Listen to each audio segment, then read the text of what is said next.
every stage of growth has a cost. I've seen that for customers. I've seen that for teammates. I've seen that for personal relationships and even like other businesses. People believe that the best option is that you stay exactly in the zone that you're at.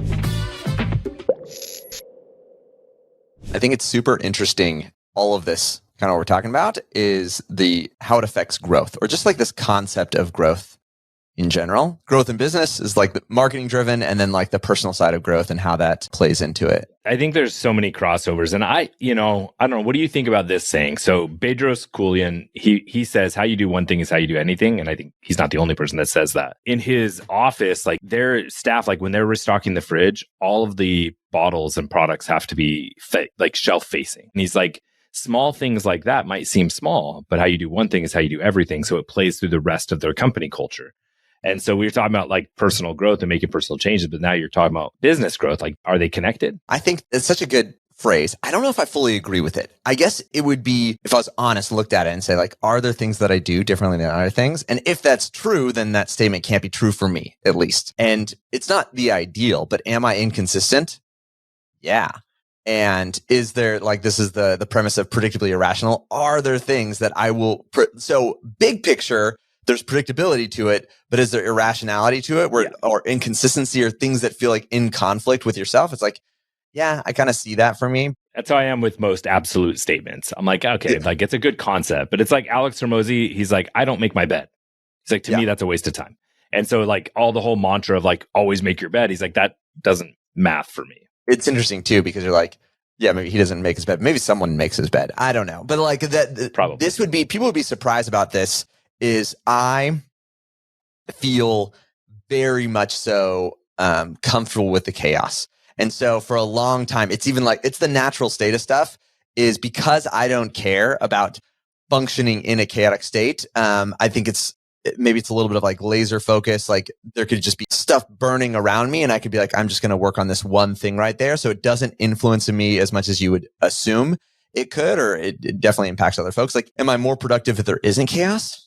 Maybe so, but it's not a critical, factor. Like for my wife, if a room is messy, and that's not like dirty, but it's like, stuff is around. It's not ordered. It's not basically clean. If it doesn't look like you walked into a hotel room, she feels the pressure of that. Yeah. And so the natural state of our house is, and we got little kids, but like every night we reset. So the day starts and it is like fresh. She is absolutely someone. She makes the bed because like that is what makes her feel like she can do her best work or whatever she's working on. I'm not like that at all. And so my office, it's comical, but it constantly moves to a state of complete disorder. And she's always so surprised, like, how can you work in this space? It's like, well, because I come and I work on the work right in front of me and do not mind the chaos around me. That may not be ideal, but that's just the reality of how I function. The interesting thing that, like in this topic of growth that was resonating with me, and I was just thinking could be an interesting, thing to discuss and for other folks as we're listening in, is this idea of the cost of growth. And I heard a great story. I'm not going to be able to attribute it. I forget who it was, but they were talking about their landscape designer. I think it was like their architect. And they had him on a couple of projects. And he was like in his 40s. And he was a multiple pack a day smoker. And so they were doing big projects with him. So they're paying a lot of money. And so he was sensing, man, he's stressed all the time. And, seeing like he's a just chronic smoker in his 40s, you kind of just know, there's going to be bad consequences of that. And so they got to know him and he had said like, hey, I've tried to quit and like nothing would work. And so apparently they knew of this center in, I don't know if it was Tucson or Arizona somewhere. And it was like just this amazing center. They'd gone there just for like a resort, but they had a program like, hey, you come for 2 weeks and we'll break any addiction you have. Wow. Almost guaranteed. I it was guaranteed if it's just their experience. And so they're doing all these projects and they're just conscious like, man, we want you to be better and healthier as a person. If you want to do this, we just want to gift this to you. So they gifted him 2 weeks at this resort. They said, hey, if you try the program day one, you don't like it, just enjoy this resort. Like you don't have to do this. We just want to do this to support you. Also to thank you for all the work you've been doing for us. And, it was kind of that sort of a gift. He went on this resort, this experience, and 2 weeks and he completely stopped smoking. Hasn't smoked to this date. And this is now like, years, maybe decades away. But they asked him, the story is recollected. He asked him a year later, hey, still not smoking? Yeah, totally cut it. Like, and they said, what was the significant takeaway from that? And his reflection was that the hardest part or the most significant thing is he lost all his friends because he had been friends with everybody who smoked, and they smoked together, smoke breaks and all this sort of thing. And that's what he realized is he had to stop being friends with these people that had the same habit that he was trying to break. And he was saying that even in the process, he came back, he stopped smoking, he was still hanging out with these people.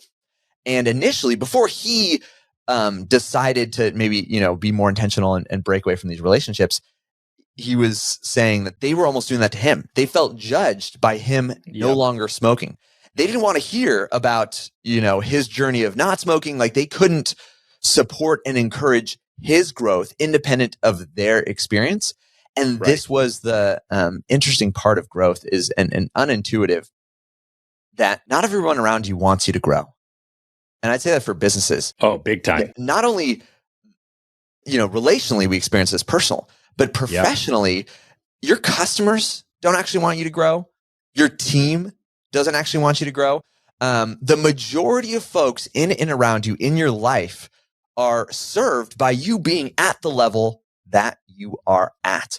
And this is a difficult lesson to learn, to become aware of, is that if you are committed to growth, a cost of that growth is going to be losing certain relationships and being eyes wide open about the fact that probably the majority of people around you right now are best served by you staying exactly where you're at. So if you're committed to growing, it means you got to be a little bit more open-handed and willing to let some of these relationships fall away. I really like that story and that the concept of the cost of growth, because I've absolutely noticed it in my life, in my career. Like, the people around you are invested in your current identity, who you are.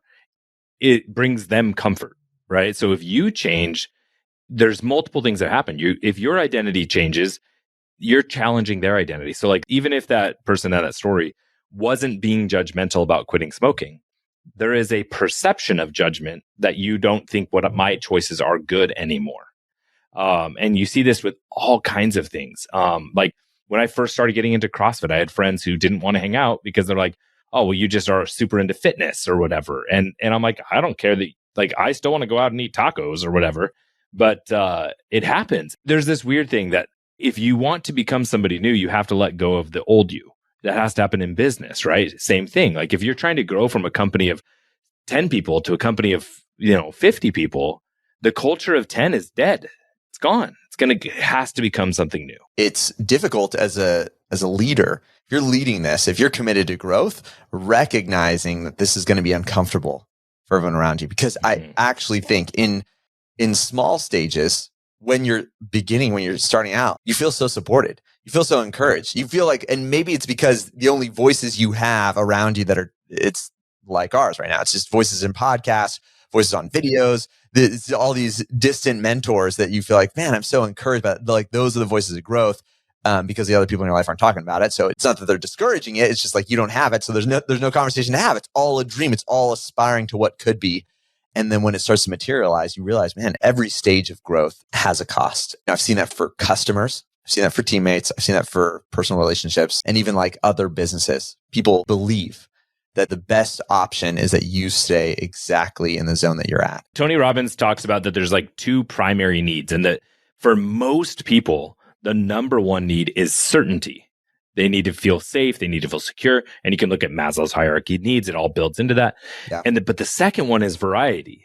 Now, for a lot of entrepreneurs, they're much more driven by variety than they are certainty. We all still need it, right? We want to know that we can lay our heads down at night and go to sleep. And so anytime that we're acting in a way that's big, it feels like an attack on certainty to people around us. And so, Matt, you've built some big things. You've grown, you've changed, you've pivoted.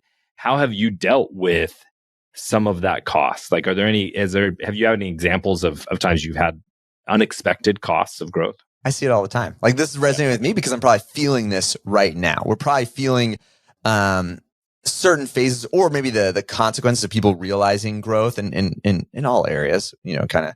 But I've seen it all those tiers. The question, and maybe this is, I think, an interesting conversation, is how do I find peace in it I think that's Sure. something I'm interested in and more focused on is, what is the experience? Like I have folks right now where the perception of me is that I'm in our largeness, they will personally stop treating me like a person, which is difficult. That's the hard thing. Like I get people who are like attacking me.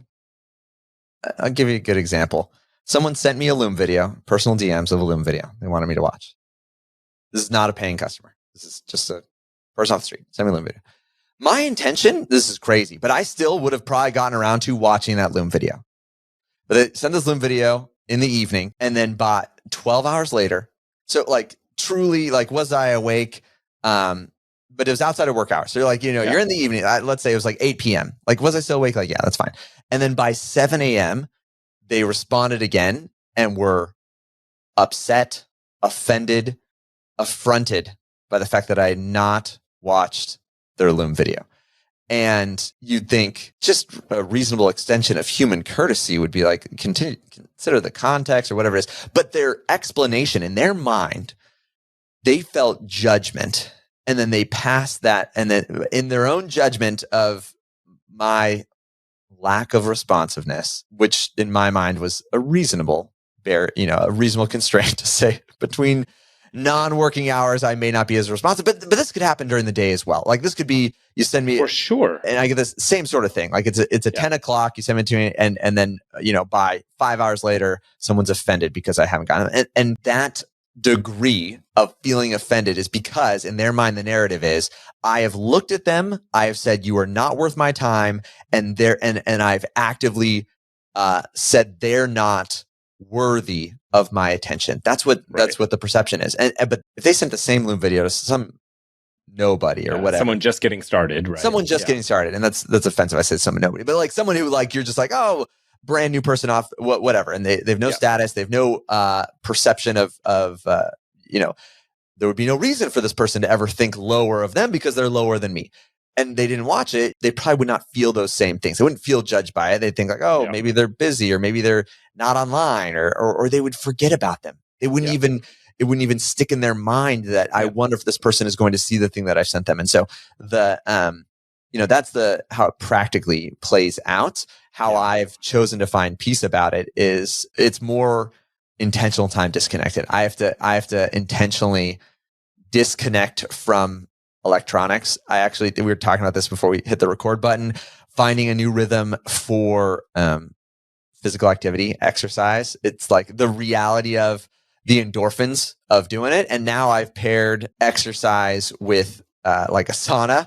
So it's like this treat there, which is like it's like a real reset, and mentally just to be in this space where I previously, and I still have those habits where I tried to like condense physical activity into like the least amount while still being effective. So I try and fit like a quick workout in, or just like get it in, get my sweat or my steps in, or what functionally. And now I kind of see it as like, this is actually good time and space. Like I need the balance of the resets. And the same thing with like time with our kids. So like even today, like it's a lot of like outside time with the family, physical activity. And then I've been pairing it with like actually just time in like a sauna, and that experience is like sweating in the heat. And it's just like a good little meditative space to realign, recenter, like find empathy. That's like, I think gratitude and empathy are like the two things that I try to focus on. Is like gratitude for all the things that like are happening and going that we even have the privilege to have influence over, and then empathy and understanding and to process these sort of things, like for what this other person's feeling on the other side. Because no doubt the temptation when I receive that is to feel a great sense of negativity, like to wear that. I should have been to carry it with you, and to carry it with you, like and to degrees of that, but it's degrees of negativity. It's like either my own responsibility. I feel bad. I should have been more responsive. I should have been faster. Not the right response, but you feel that. Or then anger. How dare you? Why are you even putting this on me? Right. So like first I put it on myself, and then I blame them for allowing me, to put it in that place. But I think no matter what, and you could see this personally as well, like in different areas where you have those relationships where the same sort of thing happens, where their response is them being judged by your growth. And then the cool thing is is that we have agency. We have within ourselves everything we need to work through the mental gymnastics required to weather this kind of growth and to still find a way to enjoy the process. I think a huge part of it is just the mindfulness and the empathy that there are simultaneously multiple perceptions happening. And that doesn't mean that your perception is wrong or the other person's perception is wrong. And just, it's okay to honor that and be like, hey, you know what? This person felt this way. That's how they felt. But that did I cause it? No. Did I intend it? No. Like, so both of perceptions can be valid. You don't have to always have this right and complete totality of an answer. Oh, exactly. Love it. I'd love to know, anybody listening in or watching in, if this resonates, or if there are areas, other examples where you've seen this to be true, places where in the commitment to growth, was there this aha of realizing that maybe there were folks or customers or clients or team members around you that maybe aren't as happy about the growth that you experience when you start to do good marketing or, take the time of personal development.